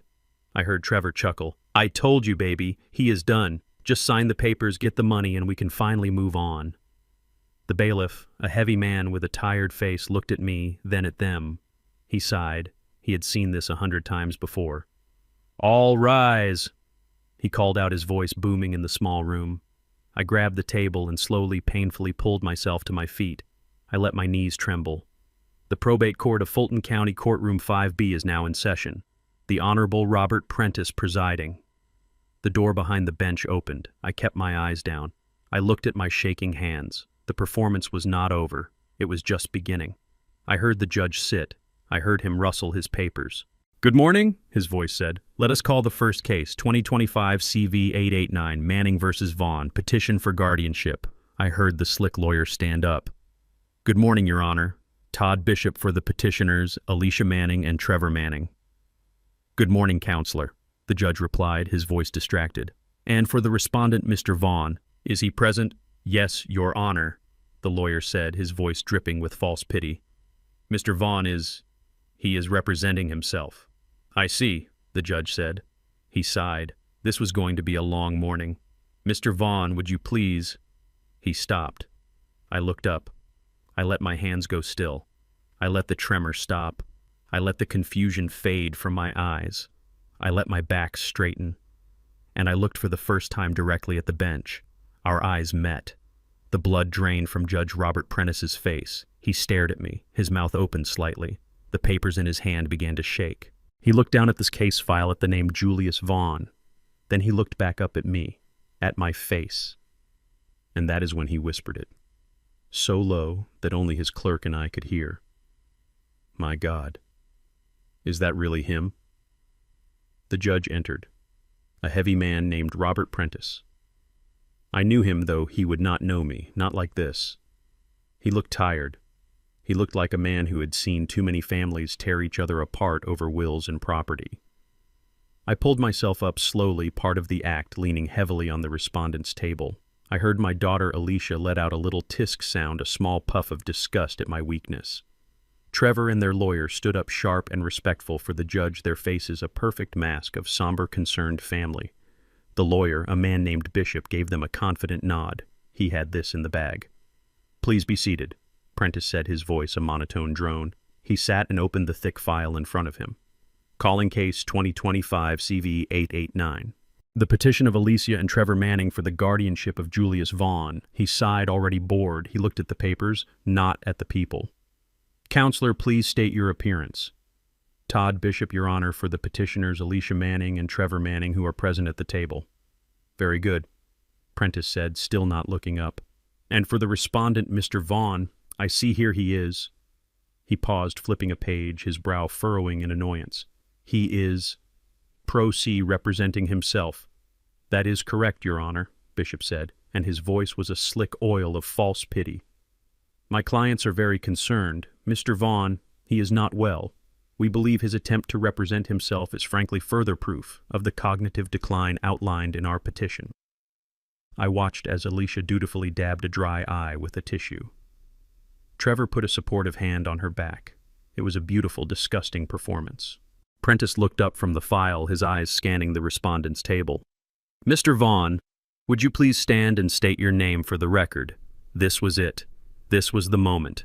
I put both of my hands flat on the table. I stopped the shaking. I pushed my chair back, the legs scraping loudly in the quiet room, and I stood. I did not shuffle. I did not lean on the table. I stood straight. My spine, which had been curved in feigned old age for 2 weeks, straightened to its full practiced height. I looked across the 20 feet of cheap carpet directly into the eyes of Judge Robert Prentice. I let him see me. He was in the middle of a sentence, a routine instruction. Mr. Vaughn, do you understand these proceedings? His voice trailed off. He froze. His hand, the one holding a pen, stopped moving. He stared at me. I did not say a word. I did not smile. I just held his gaze. I watched the color drain from his face. I watched his eyes widen, not just in recognition, but in a sudden cold panic. He looked down at the case file at the name Julius Vaughn. He looked back up at my face. He looked at the hideous, crooked polyester tie. He looked at the rumpled $50 suit. He looked at the 3-day stubble on my chin. And then he looked at my eyes. He knew these eyes. These were the eyes that had stared him down in Judge Gideon's chambers 25 years ago, when he was a terrified law clerk who had spilled coffee on a federal motion. These were the eyes of the man who had written the legal textbooks he had studied at Emory. The pen slipped from his fingers. It clattered loudly on the wooden bench. Alicia giggled again, a short, nervous sound. She thought I had done something senile to frighten the judge. "Oh, Dad," she whispered to Trevor. "He is completely losing it." But Prentice did not hear her. He could not hear anything. He was staring at me as if he had just seen a ghost. Then he did something that broke every rule of judicial decorum. Judge Robert Prentice, the senior judge of the probate division, stood up. He rose from his chair so quickly it almost toppled backward. The bailiff flinched his hand, moving toward his hip. "My God," Prentice whispered. The microphone on his desk was hot, and the words echoed in the silent, stuffy courtroom. He was pale. He was visibly shaking. He looked at me, at the man he and every lawyer in Atlanta knew as the Hammer. "Judge?" He stammered, his voice a choked, terrified whisper. "Judge Vaughn, is that really you, sir?" The entire room froze. The lawyer Bishop leaped to his feet, his face a mask of confusion. "Your Honor, I do not understand. This is the respondent, Julius Vaughn. This is the man my clients are concerned about." Alicia's smile was gone. It had evaporated. Her face was blank with confusion. What did he call him, Judge? Dad, what is going on?" Trevor finally tore his eyes away from his phone. His smug, bored expression was replaced by a sudden, sharp anxiety. He stared at me, then at the terrified judge, then back at me. Prentice ignored all of them. He could not take his eyes off me. He was breathing heavily. "Sir, I apologize. I had no idea. The file—" He pointed a trembling finger at the petition on his desk, the one filled with Alicia's lies. "The file says, it says cognitive decline. It says incompetent. It says a danger to himself." He looked at Alicia and Trevor as if seeing them for the first time, not as concerned family, but as perpetrators. The gallery, the other families waiting for their cases, started whispering. "Who is that old man? Why did the judge stand up? He called him Judge." The lawyer Bishop was sweating now. The tide had turned so fast he was drowning. "Your Honor, if I may, my clients have substantial evidence. We have reports from social services. We have medical invoices." "Silence!" Prentice roared. His voice cracked high with panic and a new dawning rage. "Bailiff, approach the bench. Counselors, all counselors, approach the bench, now." Alicia was pulling on Trevor's arm. Trevor, what is happening? Why does he look like that? He is just an old man, right?" "Right." Trevor was not listening. He was staring at me. He was finally seeing me. He was seeing the man who was not in the file. I just stood there, silent. I let the panic wash over them. I let the chaos they had created finally turn and face its authors. Prentice was whispering furiously to his clerk, who was typing frantically into her computer. Get me everything you have on Judge Julius Vaughn, 11th Circuit. Now get me the U.S. Attorney's Office on the phone." Alicia's world was cracking. I could see it in her eyes. The laughter was gone, replaced by the dawning, awful realization that the pathetic old man she had mocked was someone else entirely. She looked at me, her eyes wide with a new kind of fear. "Dad?" I did not answer. I just looked at her. And for the first time in her life, she saw me. She saw the Hammer. Judge Prentice was standing. A judge does not stand for a respondent. A judge does not stand, period. The bailiff looked confused. The court reporter stopped typing. And my daughter Alicia just stared, her mouth slightly open, the giggle stillborn on her lips. Her brain could not connect what she was seeing. The judge was terrified. Her father, the fool in the crooked tie, was the source of that terror. The equation did not make sense. Their lawyer Bishop was the first to find his voice. But it was not the smooth, confident voice from before. It was a high-pitched, cracking sound. "Your Honor, are you all right? Should we take a recess?" He looked back and forth between me and the judge, his face slick with a sudden cold sweat. He thought Prentice was having a medical episode. Trevor Manning knew better. I watched him.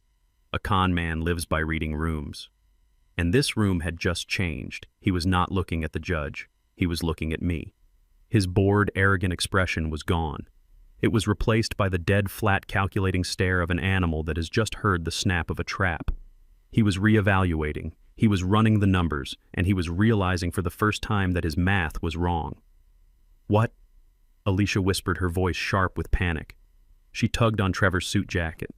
"Trevor, what is happening? Why is he looking at Dad like that? What did he call him?" She turned to me, her eyes wide with confusion, not fear. Not yet. "Dad, what is going on? Do you know him? Dad?" The whispers in the gallery had turned into a loud, frantic buzz. "Who is he?" The judge stood up. "He called him Judge." Prentice was still standing, his face pale. He was looking at the petition in his hand, the one claiming I was insane, as if it were a live grenade. "Mr. Bishop," Prentice said, his voice trembling with a rage I knew all too well. It was the rage of a man who has just been made to look like a fool. "What is the meaning of this petition?" "Your Honor," Bishop said, his voice squeaking. "It is a standard guardianship petition. My clients are concerned for their father's welfare. Mr. Vaughn has been exhibiting severe cognitive decline. We have reports from social services. We have medical invoices." He was pleading. He was desperate. He was still trying to win a case that had already been lost. It was time. I put my steady, untrembling hands on the respondent's table. I stepped out from behind it. I walked into the center of the room, into the open space between the tables and the bench, and I spoke. The voice that came out of my mouth was not the weak, shuffling whisper of Julius Vaughn, the old man. It was the voice that had silenced courtrooms for 40 years. It was the voice that had passed sentence. It was the voice of the hammer. "You are correct, Judge Prentice," I said. My voice was deep. It was clear. It did not waver. It filled every corner of the small hot room. Every single person, including Alicia, flinched. "There has been," I continued, "no mistake." I looked at Robert Prentice. I gave him a short, sharp nod, the nod of a superior acknowledging an apprentice. "It has been some time, Robert. You are looking well. Marriage suits you. And I see you finally got the senior probate position you were after. Judge Gideon would be proud." Prentice actually swallowed. "Judge Vaughn, sir, I did not let him finish. I turned to face the rest of the courtroom. I faced the shocked gallery. I faced the sweating, terrified lawyer. And I faced my daughter. "For the record," I announced, my voice ringing with an authority that had been dormant for 5 years. "My name is Julius A. Vaughn." I let the name sit there. It was a name that meant something in this city, a name that meant something in the halls of justice. Alicia just stared. "Dad, what are you doing? Stop this. You are embarrassing yourself. I am the respondent in this petition," I continued, ignoring her. "And just so Mr. Bishop and his clients are no longer confused." I looked directly at Trevor. His face was gray. "I am Julius Vaughn, retired United States federal judge for the 11th Circuit Court of Appeals." A woman in the gallery gasped. Mr. Bishop's briefcase slipped from his hand and hit the floor with a loud thud. Alicia just shook her head. "No," she whispered. "No. That is not true. That is not. You are not." She looked at me, her eyes pleading for me to go back to being the simple, confused old man she could control. "Dad? What is he talking about? You live in that house. You work. You—" Her voice trailed off. She was realizing in real time that she had no idea who I was, that she had never known. "A lie?" I asked her. "You think I am lying?" I turned back to Prentice. "Judge Prentice, do you find me to be lying?" Prentice, who had finally managed to sit back down, looked like he had been struck. "No. No, sir, Judge Vaughn. Of course not. It is an honor to have you in my courtroom. I do not understand." "You will, Robert," I said. "And I apologize for appearing in your courtroom under these unconventional circumstances, and for my attire." I gestured to the hideous crooked tie. It was part of a performance, a role I was asked to play, a role my daughter and son-in-law seemed eager for me to fill. Trevor Manning finally stood up. He was not stupid. He knew when the game was over. He knew when to fold. "Your Honor," he said, his voice shaking, "I think there has been a terrible misunderstanding. My wife and I, we were just concerned. We wish to withdraw the petition." "Sit down," Prentice roared, finding his voice at last. "You do not get to file a fraudulent, malicious petition against a sitting federal judge, even a retired one, and then just withdraw it when you get caught. Sit down." Trevor collapsed back into his chair. "Mr. Vaughn, Judge," Prentice said to me, his voice full of a new, terrible respect, "I am prepared to dismiss this case with extreme prejudice." "Do not," I said. He froze. "Sir." "Do not dismiss it," I said. "I have been summoned to this court. I am here, and I am prepared to respond to the petition. I am here to state for the record that I am of sound mind, that I am of sound body, and that I am perfectly competent to manage my own affairs. I took a step closer to the plaintiff's table, and I am also here to file a counterpetition. At that moment, the doors at the back of the courtroom opened. Maya Thompson walked in. She was not dressed in a pantsuit. She was wearing her own set of lawyer's robes, the kind one wears to argue before the Supreme Court. She was flanked by two tall men in dark suits. "Maya Thompson," she announced, "for the respondent Judge Julius Vaughn." She walked to my table and placed her aluminum briefcase on it with a loud, definitive click. "Your Honor," she said to Prentice, "we are filing a counter-petition for damages, fraud, conspiracy, and attempted assault." The room exploded. Alicia screamed, "No, Bishop, their lawyer was ashen. Your Honor, this is an ambush. We have not been served. You have now," Maya said, handing him a stack of files so thick it looked like a phone book.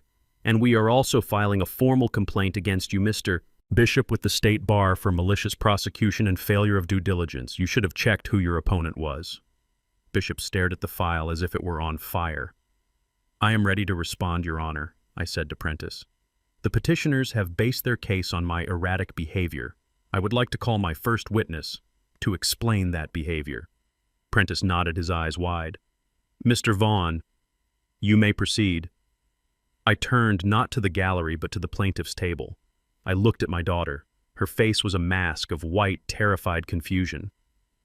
"I call Mrs. Alicia Manning to the stand." "Crazy?" Maya Thompson turned slowly, her gaze landing on Alicia for the first time. "You think this is crazy, Mrs. Manning? Let us talk about what crazy is." She walked to the respondent's table, opened her aluminum briefcase, and looked at Judge Prentice. "Your Honor, the petitioners have based their entire case on my client's cognitive decline and financial mismanagement. We would like to address those claims directly. With the court's permission, I would like to present our evidence." Judge Prentice leaned forward, his knuckles white on his gavel. "Counselor, you may proceed, and I suggest everyone in this room listen very, very carefully." Maya held up her first file. "Let us begin with financial mismanagement. The petitioner's primary proof was a failed wire transfer of $25,000. Mr. Bishop," she said, looking at the sweating lawyer, "did you or your clients bother to verify the signature on that transfer?" It was flagged by the bank," Bishop stammered, shuffling his papers. "That is proof of irregularity." "It was indeed flagged," Maya agreed, her voice dripping with ice. "It was flagged because it was a forgery, a very clumsy, very arrogant forgery.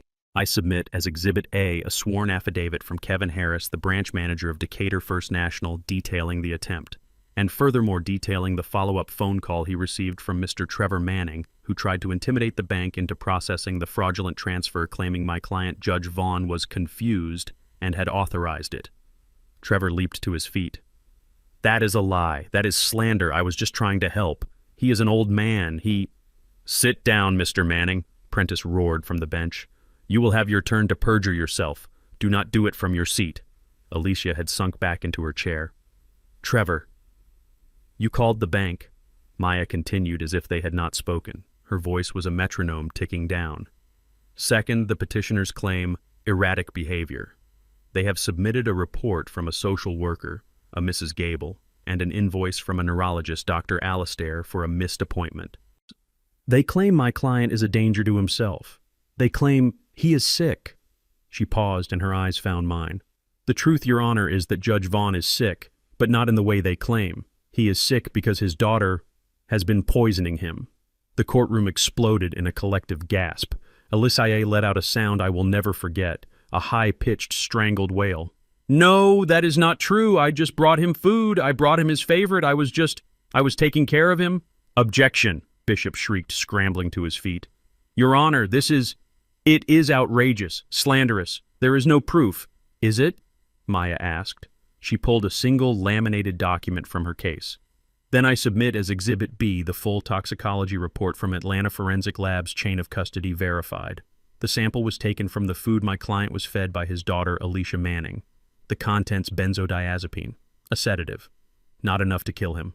Oh no, that would be too fast. Just enough to cause the very symptoms of confusion, memory loss, and shaking that they were so carefully documenting, just enough to make a perfectly healthy, competent man appear insane before a social worker. Judge Prentice stared at the report. He looked physically ill. He looked at Alicia, and his face was a mask of pure, unadulterated disgust. "Mrs. Manning, you drugged your own father." Alicia was rocking back and forth, her hands over her face.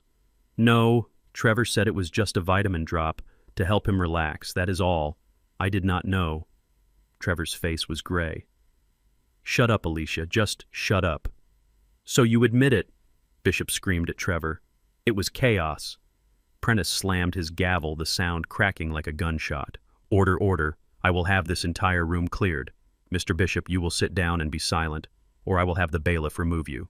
Counselor Thompson, please, continue." Maya waited for the room to fall silent. Every eye was on her. This was not just greed, Your Honor. This was a conspiracy. Mr. Manning and his wife were not just trying to protect Judge Vaughn. They were trying to liquidate him. And there is a very specific, very desperate reason for the timeline. She looked directly at Trevor. His eyes were wide with animal terror. He knew what was coming next. "The petitioners," Maya said, her voice dropping, "are under the mistaken impression that they are the only ones who can run a background check. Mr. Manning's development company is a shell, a ghost, a Ponzi scheme. He has defrauded out-of-state investors out of an estimated $4.5 million. "Objection!" Bishop screamed again, a reflexive, useless sound. "Your Honor, this is not relevant. This is a probate hearing, not a financial crimes trial." "It is entirely relevant, Mr. Bishop," Maya shot back, her voice like steel. "It speaks directly to motive. Mr. Manning is not a concerned son-in-law. He is a desperate criminal about to be indicted who needed my client's assets to fund his legal defense and pay restitution before he is arrested." "Arrested?" Alicia whispered, turning to her husband. Her face was a ruin. "Trevor, what is she talking about? What wire fraud?" Trevor did not say anything. He just stared at the two men in dark suits who were now standing no longer observing by the courtroom doors. Maya closed her briefcase. The final click echoed in the room. "Your Honor," she said, "my client Judge Vaughn asked me to handle this counter-petition, but there is one final piece of evidence, and he has asked to present it himself. With the court's permission." Prentice just nodded, speechless, his eyes glued to me. I stood up. I buttoned my $50 suit jacket. I straightened my hideous polyester tie. I looked at my daughter. I looked at the man who had tried to destroy me. And I looked at the judge. "Your Honor," I said, my voice ringing clear, "Counselor Thompson's claim of motive is indeed relevant, but it is also, unfortunately for Mr. Manning, redundant." I looked at the two federal marshals at the door. "Gentlemen, if you would." The courtroom doors opened. David Markham, the United States Attorney for the Northern District of Georgia, walked in, flanked by two more FBI agents. He was holding one single blue-backed document. "Your Honor," David said, his voice respectful but cold as iron. "My apologies for the interruption. I am U.S. Attorney David Markham. I am here for him." He pointed directly at Trevor Manning. "Trevor Manning," Markham announced, his voice filling the room, "you are under arrest by order of a federal grand jury for 16 counts of wire fraud, conspiracy, and racketeering." The room was absolutely silent as the marshals walked forward. They walked past Alicia's sudden sharp scream. They walked past the gasping, defeated lawyer. They grabbed Trevor by the arms and pulled him to his feet. The sound of the handcuffs clicking shut was the loudest, most beautiful sound I had ever heard. The sound of the handcuffs was like a thunderclap in the small, hot room. Trevor Manning did not protest. He did not yell. He did not make a sound. He simply collapsed. His legs gave out from under him, and he fell backward into his chair, a dead weight. His perfectly coiffed hair was now damp with sweat. His eyes, which had been so cold and arrogant, were wide and blank. He looked like a man who had just been shot and was waiting to feel the pain. Then Alicia screamed. It was not a giggle. It was not a whisper. It was a raw, primal wail of pure, unadulterated terror. It was the sound of a person who was not just watching her life fall apart, but her entire reality. "No!" she shrieked, lunging forward. "Trevor! What is he talking about, Trevor? Tell them it is a mistake, Trevor!" The federal marshals were already pulling him up, his legs dragging. He was not resisting. He was just gone. Their lawyer Bishop was frantic. He looked at his collapsing client, at the screaming woman, at the armed federal agents, and at the furious face of Judge Prentice. He did the only thing a desperate, outmatched lawyer could do. "Your Honor," he shouted, his voice cracking. We withdraw. We withdraw the petition. My clients, they are under duress. We withdraw the case." Judge Prentice looked down at him from the bench, his face carved from ice. "Withdraw," he said, his voice dangerously quiet. "You withdraw, Mr. Bishop. You cannot withdraw a hand grenade after you have already pulled the pin." He slammed his gavel. "Motion denied. You do not get to set this fire and then run from the flames. You will stand there and you will watch it burn. Mr. Markham," he nodded to the U.S. Attorney, "you may remove your prisoner from my courtroom." As the marshals dragged Trevor toward the door, he finally looked at me. His eyes were not angry, they were just empty. He knew. I had not just beaten him, I had ended him. "Alicia," he called out one last time. "Alicia, call." And then he was gone. Alicia was left standing alone in the middle of the room, her hands outstretched, her sobs echoing. She looked around, lost. Her lawyer was stuffing papers into his briefcase, avoiding her eyes, already planning his defense for the state bar. The gallery was buzzing. Judge Prentice was talking to the bailiff. Everyone had abandoned her. She was alone. I waited. I let the silence settle around her. I let her feel the full, crushing weight of what she had done. Then I spoke her name. "Alicia." My voice was not loud, but it cut through her sobs like a razor. She froze. She slowly turned to look at me. Her face was a ruin of smeared makeup and tears. "You thought," I said, walking toward her, "that I was weak. You thought I was a fool, a confused old man who put his mail in the freezer." She shook her head. "Dad, I did not." "You did." I said, my voice cold and calm, the voice of finality. "You and your mother, you both spent your lives believing that. You thought my simplicity was stupidity. You thought my quiet was weakness." I pointed a steady finger around the shabby courtroom. "You thought this was the only world I could afford. You never once stopped to think that this simple house, this quiet life, was my choice. It was my escape," I said, my voice dropping. "It was my sanctuary from the world of money and power and greed that you and your mother loved so much. The world that your husband belongs to. The world that just ate him alive." "Dad, please," she whispered. She was trembling. "I gave you everything," I said. "Not money. I gave you something more valuable. I gave you a normal life. I gave you a father you did not have to share with the newspapers. I gave you a chance to build your own character. I gave you my time. I gave you my protection." I took a step closer. "And you had my love. You had all of it. It was the only real unconditional thing in your entire life. And you took it. You took all that love, and you traded it. You traded it for him." I pointed to the empty chair where Trevor had been sitting. "You traded it for a con man, a liar, a criminal who was so desperate to save his own skin that he convinced you to drug your own father, and you did it." "I did not know," she wailed. "I did not know what it was. He said it was to help you, and you believed him," I asked, and for the first time my voice rose. "You believed it was helping to lie to a court, to have me declared insane, to steal my home. You are not that stupid, Alicia. You are just weak, and you are greedy, just like her." She looked at me, her eyes finally full of the terror I had been waiting to see, the terror of understanding. "I am sorry," she sobbed. "Daddy, I am sorry, please." "You are not sorry," I said, turning away from her. "You are just caught." I looked at Judge Prentice. He was watching me, his face full of a terrible sadness. "Your Honor," I said, my voice returning to the formal tone of the court. "The counter-petition stands. I am requesting full damages." Alicia let out one last broken sound. She had just realized. This was not just over. She was not just losing her husband. She was about to lose everything else. Judge Prentice looked at Alicia. She was still standing in the middle of the room, a lone, sobbing figure in a bright blue dress. The entire courtroom was silent, watching her. Prentice picked up his gavel. His face was no longer pale. It was flushed with a deep, righteous anger. "Mrs. Manning, he said, and his voice was no longer the quiet, terrified whisper. It was the public voice of a judge, cold and clear. You stood in my courtroom and you giggled. You laughed at the man who gave you life while you actively conspired to rob him of his. He looked at the lawyer Bishop, who seemed to be trying to shrink into his own too shiny suit. The petition for guardianship, Prentice declared, his voice rising, is not just dismissed. It is dismissed with extreme prejudice. This court finds that this action was brought forward on the basis of fraud, malice, and perjury. You will never bring this matter before this court or any other court again. Is that clear? Bishop just nodded mute. But we are not finished here, Prentice continued, his eyes zeroing in on Alicia.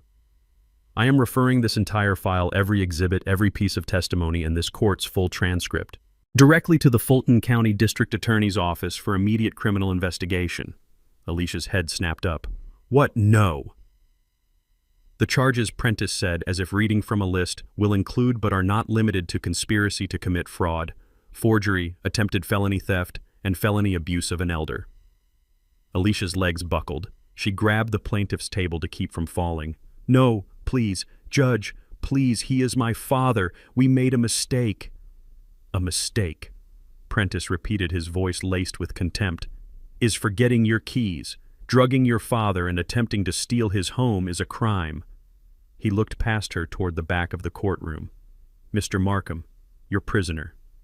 The U.S. Attorney David Markham, who had been standing silently by the door, gave a sharp nod. The two federal marshals, the men who had been observing, stepped forward. They did not look at Alicia. They did not look at me. They walked with a heavy, purposeful tread directly to the plaintiff's table. Alicia watched them confused. No, not me. Trevor. But Trevor was already finished. He was just sitting there staring at the wood grain on the table, a hollow, empty shell. Trevor Manning, one of the marshals said, his voice flat and devoid of emotion. You are under arrest by order of a federal grand jury for 16 counts of wire fraud conspiracy to commit fraud and violations of the Racketeer Influenced and Corrupt Organizations Act. The marshal put his hand on Trevor's shoulder. Please stand up, sir. Put your hands behind your back. Trevor stood up. He did not resist. He was like a puppet whose strings had been cut. The sound of the handcuffs clicking shut, that sharp metallic snick-snick, was the loudest sound in the room. It was the sound of a door slamming shut, the sound of a life ending. Alicia let out a final choked sob. Trevor, show. He did not even look at her as they led him away. He was gone. Her partner, her co-conspirator, her future. And she was left standing utterly alone in a silent courtroom, her lawyer already packing his briefcase to run. She was no longer the victor. She was no longer the arrogant daughter. She was just the next defendant in line. Here is the lesson learned from this story. This story is a powerful lesson in underestimation. It teaches us that true power does not come from the money you show, but from the character you have built in silence. Greed, disrespect, and arrogance are not signs of strength. They are fatal weaknesses. While others may judge you by your appearance, your true worth is defined by your integrity and your willingness to stand for the truth. Sometimes the only way to reclaim your dignity is to let your enemies underestimate you right up until the moment you remind them exactly who you are. What would you have done in my place, and have you ever been underestimated by your own family? Let me know your story in the comments below.